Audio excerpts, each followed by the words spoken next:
nating maganda ang school ng Pintong Gubat Elementary School. Okay lang po ba tayo doon? Tinatanggap niyo na po ba ang hamon? Parang mahina yata. Okay. So, I am also suggesting yung ating po mga volunteers, isama rin po natin yung mga parents natin sa Gulayan sa paaralan.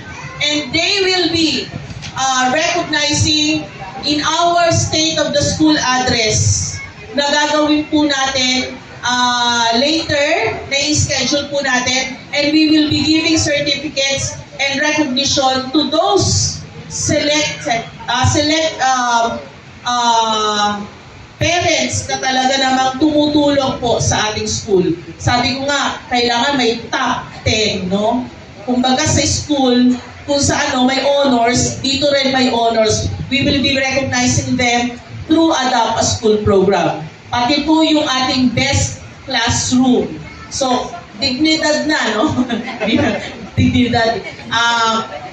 Nakataya yung ating pong pagtulong sa paaralan. So, sana kasama po namin kayo hanggang sa hindi lang itong taon na ito, sa mga susunod pang taon. Okay po ba tayo nun?